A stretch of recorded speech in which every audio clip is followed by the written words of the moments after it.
Wadikani mfaro wangu kusangana nemi pachikuwa chememberero.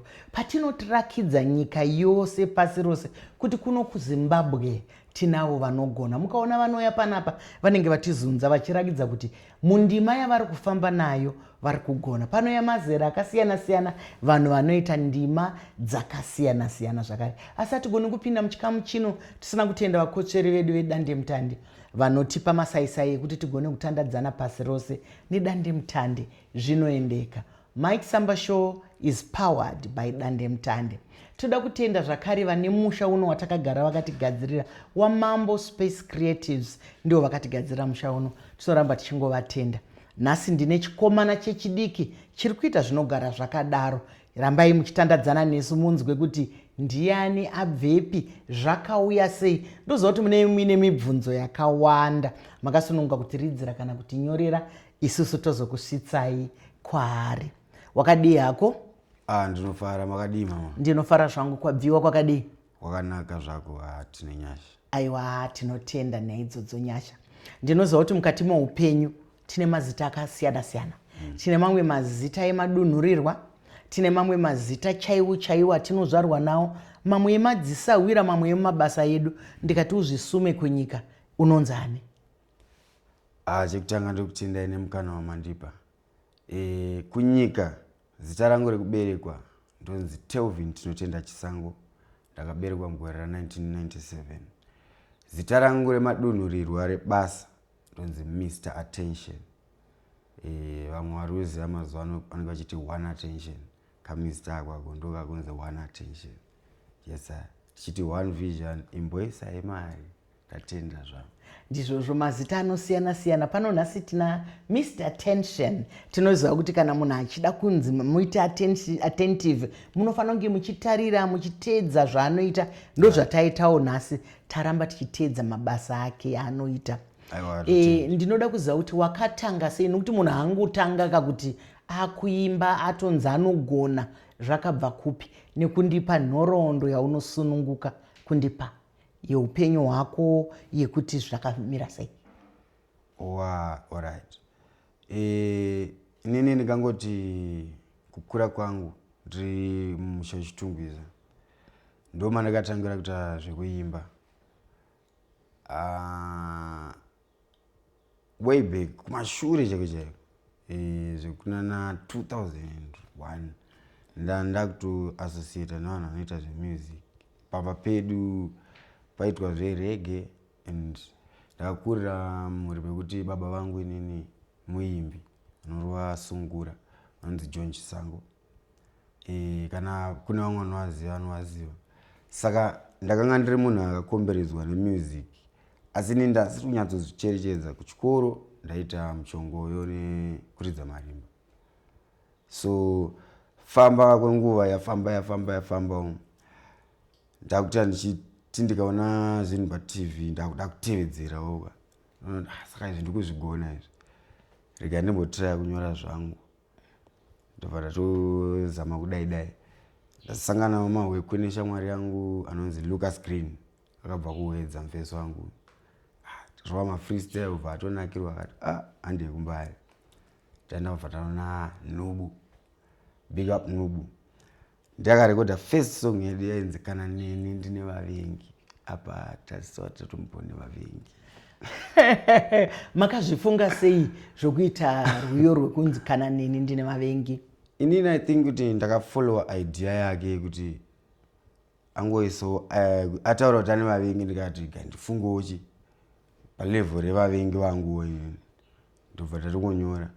But tadzokana nesong ndakanoinzwisa dead vangu song iyi. But fana magona. Vakandipa mari yekunorekodha imwe. Asi vanga vatori nemubvunzo kuti vavengi ava vamana matone vavengi vapi musati matomboita sei mapush. Maiziva. Zvinhu zvakatongondinakidzawo but ndaifunga kuti ndichatanga nekutorira. Ndakutotora mari kutobhukwa kumashow nekuita sei. Pap. Asi pawakatangisa chaipo ndopandinoda kunzwa kuti wakanzwa sei, nekuti vamwe vanhu vanouya vakashinga akatanga kutarisana nevanhu vakawanda pamwe achanzwa zvaanga achinzwa zviye. Wakatangira kupi kunyatsotanga kuti wakwira pastage vanhu uri kuvatandadza? Stage performance yangu yekutanga manga muri muna 2014 kunonzi kugazebo kuHatfield. Muno muguta raHarare. Anga iri nzvimbo yekuti vanhu vanenge vachingodyawo chikafu chavo vakatandara, then maartist anouya achiita se achioffer entertainment, vanhu vofarawo vakaita se vakakula. Ndo zvaiitika ipapo. Then I remember kuti ndakatoperforma ndikapuwa $5 naTererai, artist anoimba R&B muno Urban Groove. Ndizvo toda kuzvikurudzira chaizvo. Handiti muri kuona kuti mumwe muimbi aona mumwe muimbi ari kutangisa akabatwa nazvo akatomupa mari. Zvakanaka chaizvo kukurudzirana. Much love. Tinozvitenda chaizvo kuti kana muchinge muri mundima imwe chete mukaona mumwe wenyu achisumuka kana kuti mukaona mumwe wenyu achitanga, endai kwaari mumubatsire. Saka ngatiendei nerwendo rwako. Wabva ipapo pekutanga pawakazoitei? Kana kuti irorwo rwiyo rwako rwokuti tine vavengi rwakamborira here kana pawairesi kana patelevhizheni? Pane kumwe kwawakazomborinzwa here rwiyo irworwo? Iyi song taiteerera inini neshamwari dzangu, hakuna kwatikati takaiendesa kana kupi. Ndakaita ndofunga 4 years dzekuti ndakwanisa kuwana recording chaiche after that time, because kumba manje kuti urambe uchipiwa mari yekunorekodha anga vasingazorambe vachiita izvozvo, vaiti under mabhuku first, zvemarecords after mabhuku. Saka ndaifanira kufadza mudhara wangu academically kuti ndikwanise kuenda kustudio. Ende ndo zvandanda kutozama by all means kuita, ende zvaitobuda. Saka studio ndanda kuiwana kakawanda because handisi kufoira kuchikoro. Ndo kunyanya wana support kwandakaita kubva kumba ipapo. Nekutokura kwandakaita kuti after ka struggle kai manje ndakutoita ndega kuti ndida kurekodha. Conversation na producer kuti atange kundirekodha ndisina mari. Panopisa ipapo. Saka ndakastruggle kuti ndinyatsorekodha. Saka ngofanira kuimba muno kuti iwe ugona uyatishande. Muona pekutangira. One stock in the form of my songs ako. Wakwanza kuenda chinoti ngoma ndine ine ndaida kudaiso. Ndizvo chaizvo. Aiwa mashoko makukutu. Tinoziva kuti munhu wese anoita nhano nenhano. Taona kukura kwako, taona kufamba kwako nendima yako. Ndinombotarisa kaimbiro kako. Ngatimbopindai mune rwiyo rwako rwekuti handinyore. Chii chakaoma chawakanga uchifunga? Nekuti apa urubva wataura kuti hazvisi nyore izvi. Chii chisiri nyore? Inyaya yakati kurei, but ndokona kubata kuti kuside remusic. Inobata life yese, but kuside remusic ndakaita song tanga yakapopa yekuti yarira Sterek yanzi Gore. Yabvaitwa remix yangaina vanhu vakawanda. Saka song izvo yakaita yakanorira, inini ndobva ndasara ndisina kukwanisa kuoneka kuti ndine muridzi wesong. Ndopandakafila kuti hazvisi easy, hazvisi nyore kuti payakarira ndakafunga kuti zvatoita panapa. Saka takutokwanisa kutoita life yedu. Saka ndatobuda futi mugame kufanira kutozviintroducer futi kutosimba. Then mukunyora song ndo zvinhu zvandaitira kubuditsa kuti hachisi chinhu che1 day. Hausi kufanira kunge uchitarisira kuti zviite pawo kudai iwe munhu. Hazvisi zvegaga 2 minutes. Patience dzinobhadhara kupfuura zvimwe zvese zvaungafungira.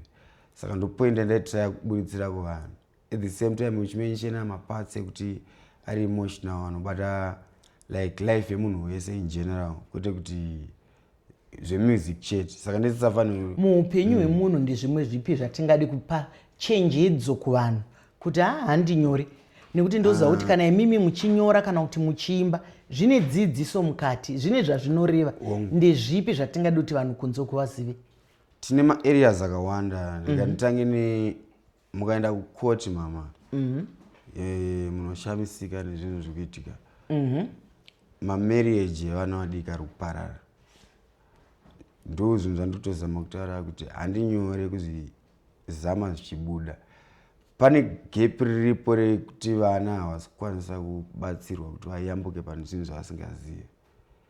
vanofanira kubatsirwa nani mukuona kwako iwe kuziva mbuya vaunoti vana ndevapi?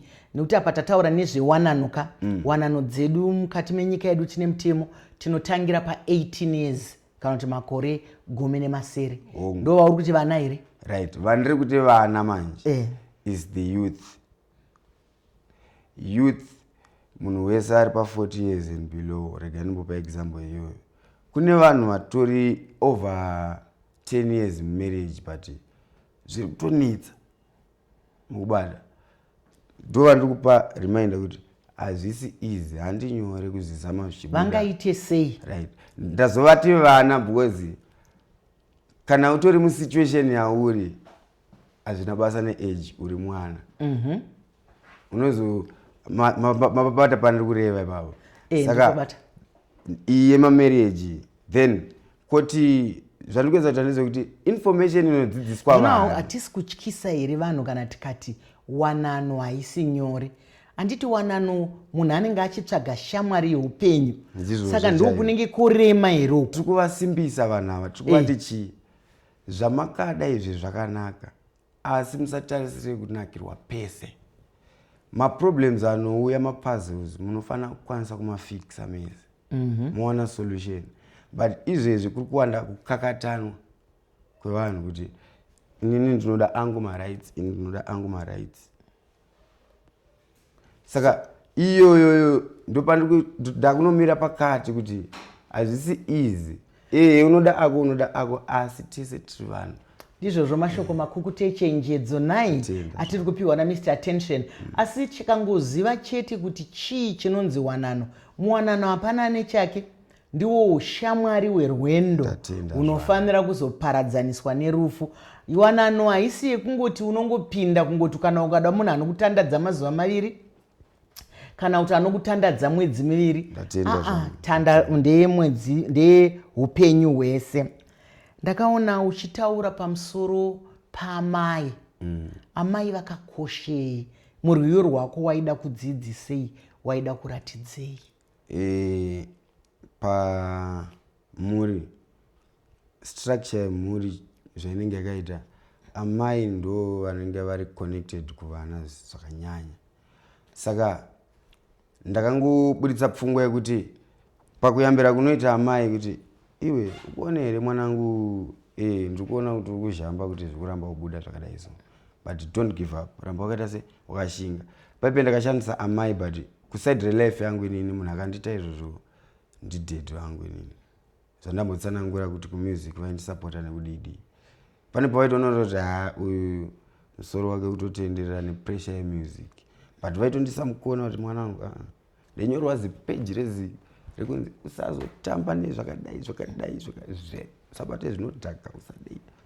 Vakanyora zvese izvozvo. Variko here baba kumba? Variko kumba. Ndizvozvo. Saka ungadi kuti kudii kuna baba pamukana uno? Nokuti ndaona kuti baba vakakusesedza, vakakudzidzisa, vakakuitira zvino. Baba vanokunyorera kuti tarira vanhu mwanangu izvi neizvi. Aiwa rega iti vakurukodze. Unoda kuti kudii kuna baba? Ndoda kuti Mwari avakomborere zviyo zvemwoyo wavo zvikasadzikiswa. Aiwa tinozvitenda chaizvo nokuti hanzi kana ukanga watenda zvinowedzerwa nekuti wavatenda. Tinoziva kuti mukati meupenyu ndine urombo kuti mai vako vakashayika uchiri mudiki, mweya wavo uzorore murugare rwaMwari. Vamwe vanoshayikirwa nana baba, vamwe vanoshayikirwa nana mai, asi tinotenda mutsika nemagariro medu kuti hakuna asina anozomira naye, nekuti ukama hwedu hwevanhu vatema ukama hwakatambanuka. Kuna namai nini, kuna namai guru, kuna nani, ana baba mukuru, dzese idzodzo ihama dzako. Kocha wakaimba Mira, wakanga uchifungei? Mira manje zvakaitika ndezvekuti inyaya ndichangotaura tumapatsi akarebesa. Ndakanga ndane munhu ari kundibatsira kuti music kuti ende pastage inani. Then tabva kwatakabva kumadhaka tatosamwe patori nani paipai. Handiti munhu uya manje akufila kuti inini ndiri wake handifane kutolinka nevamwe vanhu vese. Then moment yandakanomuratidza kuti aiwa iwe uri wega ini ndiri wega asi tikushanda tese.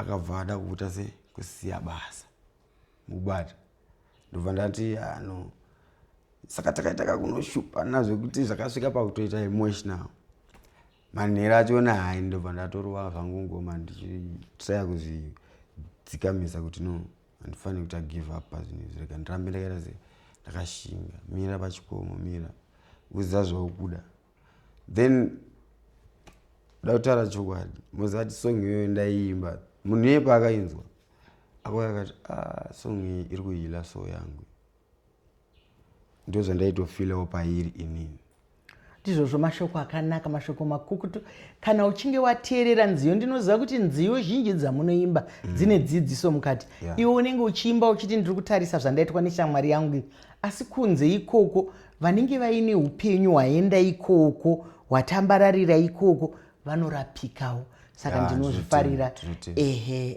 panziyo dzako pane rwiyo here rwaunofunga kuti apa ndakakwenenzvera kupfuura dzimwe nziyo kana kuti zvinofamba sei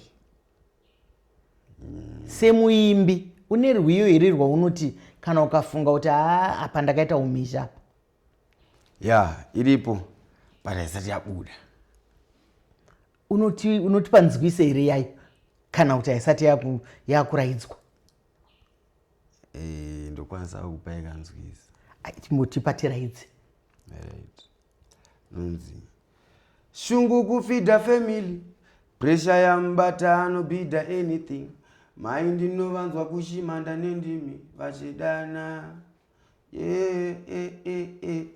kunotoshanda nechisi sangomaita kurumidze kukuraini andirapesha nekuzegwa kumaraini ndoshanda wachano singse nauye rugare nauye rugare. Yes, I got my CV mseko pandotsvaga basa brandedze business antsvage panobaka cloud wataura zvekushanda vanhu vakawanda kune vamwe vane upenyu hwekungokumbira pane vamwe vane upenyu hwenungu iwe uri kuimba nyaya yekushanda sei uri kuimba nyaya yekushanda parwiyo rwawatinzwisa asi rega ndikutendeka kuti watinzwisa noti kazhinji kana munhu achibika ukaona kuti yaunzwe akuremekedza ndinotenda panapa mukana wamatondipa kuti pasi rose risangane nezvandiri kuita izvi ndinoutenda saka ndingamborwadzwa nekuti munhu wanikanzwisa ke zvandee ndichiitawo saka nyaya yekushanda yatiri kutaura pakushanda papa inini makuriro andakaita takatokura tichikuudzwa kunzi sweat ndokuti uzodya dikita rako ndokudya kwako saka nevamwe vangu tinogara it's a reminder kuti tofanira kugara tichishanda kwete kungoshanda nesimba bwezi ukasashanda nesimba hazvibudi zvakanaka ndizvozvo chaizvo saka mazuva ano wamunhu ane mukurumbira anoimba kwese kwese saka iwe unonyanyoimbira kupi kana kuti munodaidzwa kupi kunzvimbo dzinenge dzichiitwei inini music yangu yandiri kuita ndokwanisa kuimba muchechi ndokwanisa kuimba papati kana kubawa bwezi handinyanyofokasa kusaidi rezvinyadzi ndinonyanyoita zvezvinhu zvinovaka vamwe ndopando music yaya inotondibatsirawo inini zvandinochoitawo go through mulife mangu saka ndopefomera anyway kuchechi tikatonzi tiye kuchechi nditori nemasong anopfuura 5 anenge asina kana chinhu chemunyika mukati makorokoto chaizvo zvinhu zvakanaka nekuti kana uchitaura wega kuti handidi kuimba zvine zvinyadzi zviri kurakidza kuti une hanyanga nevanhu vanoteerera mumanzi yako une hanyanga nekuti kunze uko kwamunoimbira kune vana vadiki kune vanhu vakuru saka makorokoto makuru iwayo kazhinji ndowanzobvunza mubvunzo muviri unofunge iwe nenyaya yemadrugs nekuti vamwe vanoti muongororo netsvakiridzo nzi vaimbi vakawanda vanoti kana uda kubvisa nyadzi kana uchida kuti utambe zvenguva yakareba unomboti kahedaka inangu madrugs handimakurudziri vanhu vari musituation yekuti atotadza kukunda totoshuvira kuti abatsirwa akunde zvinhu zvakaita seizvozvo why hakuna munhu akakwanisa kudzidzisa munhu kucontrola madrugs, asi vanhu vanobatsirwa kuziva kuti unomatora sei. Hakuna paunonzi this is the right dose akwana. Saka handioni inenge iri right way, because uenda kuchipatara chaiko chaiko andi ndo kuri kunzi madrugs abude zvakanaka, ane prescription and anenge ari measured. Vanhu vaive vakatoenda kunodzidza kuti vaite izvozvo. Wataura mashoko akanaka, wataura mashoko akanaka, mashoko echenjedzo kuti kunze ikokoko muri kuzviuraya, muri kuzviponda, nokuti zvinhu zvamunoita hazvina dosage, hazvina mhimo sekutaura kwaari kuita. Zvimwe zvese tinoyera wani, kunyange pakudya chaipo unotoisawo mundiro mako kuona kuti izvi ndo zvandokwanisa. Sadza chaiwo utotimba unenge watoyera unokwana muruoko mako. Ndizvozvo tinobvunza zvakare nyaya yesocial media, nekuti social media ine mativi maviri. Social media manje handikwanise kuiti yakashata. Inini ndinoisiya kusaidira kuti yakanaka. Pakudai so mashandisiro awaita ndo anodetermina kuti izonzi yakanaka ere kana kuti yakashata. Saka chandingatoreminda vanhu ndechekuti haikanganwe social media. Zvamuri kuita muchiisa pasocial media muchiita zvese, make sure kuti mangwana uri bhoo kana ukazonzi zvitarisi haukwanise kuti mwana musandaro unofanira kunge uchikwanisa kuzvifesa chete. Ndo mashoko angu. Mashoko akanaka echenjedzo. Vadikani, vatariri nevateereri, zvatiri kutaura, zvatiri kuisa pasocial media, mangwana hasha dzapera, mangwana kupokana kwapera, mangwana upenzi hwapera. Munogona kuzvitarisa here?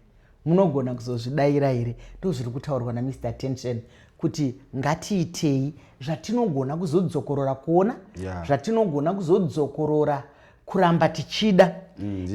Mashoko ako ekupedzisira kunyika ndeekuti kudii? Semuimbi wemumhanzo yazvino, wako mumhanzo unonzi? Usati wane zita. Usati wane zita? Inini zvandakazoita mama, ndakaona kunge zvekuti zita remumhanzo wakati nevakati zvazva zvinolimita vanhu. Saka ndinoti chero biti randapiwa ndorinzwa. Unenge wapiwa nani manje? Naagadzira. Pamwe ndewe sungura kana kuti ndewe danso kana kuti ndewe jazz kana ndewe chii. Akandipa beat ndotanga ndateerera kuti maspace ari naro ndokwanisa kuimba kuti chii inini. Pane zvandonzwisisa pamusic chete. Besides kuti hip hop ere kana kuti idance kana kuti chii. Ndizvozvo wataura kuti dzimwe nguva zvinokumanika, saka une chipo chako chekuti unonyatsotambarara ukada kuenda nekuko, ukada kuenda nekuko. Tisati tapedza chirongwa, unorotswa here kuti nhasi ndarota rwiyo rwakati, kana kuti unoita zvinoita vamwe zvekuti pane rwiyo rwanga ruchiimba musoro mangu? Kuti ndorotswa handizivi kuti ndakamborota somwe. Asi zvandogona kuita ndezvekuti munhu achiimba ari kana apa ndiri panapa achitoita zvaakuita ndokwanisa kunzwa kuti dai adai so zvaita beta. Ndobva ndatongotaura kuti ko mukadai then unogona kutoona idea yayo ichitobva yatofarira. Ndo zvandokwanisa kuita. Ndizvozvo aiwa ndirga nditore mukana uno kukutenda Mr Tension nekukushuvira zvakanaka. Mwari vakuropafadze mubasa rako. Ndinovimba kuti uchaenderera mberi uchiimba zvakanaka. Wavimbisa kunyika kuti hauimbe zvinyadzi, wavimbisa kunyika kuti unoda kuti utandadze mazera akasiyana siyana, nekuti kana usingaite zvinonyadzi saka unogona kuteerera nzeo dzako naatezvara, unogona kuteererana namai nanababa. Ndo zvimwe zvatinotarisira izvozvo. Vadikani Mr Tension vanga vari pano vatipakurira, vatiudza, tinotenda nemumhanzi yavanotiita nekuti inotitandadza, inotidakadza nguva nemisi. Asi munoziva kana tiita zvinoendeka zvikuru sei tiri muMike Samba Show pachikuva chemhemberero. Chiringazuva chiya chinokwikwidzana nesu zvakanyanya, asi hatigoni kupedza tisina kupa kutenda kwakaperera kudande mutande yatipa masaisai ekuti tigone kutandadzana pasi rose nedande mutande. Zvaendeka ka. Mike Samba Show is powered baidande mutande chiringaziva chiya chabva chatsuka chikakwata. Ngatisanganei pane imwe napi tapi svondo rinouya. Ndini wenyu Dr. Rebecca Chisamba.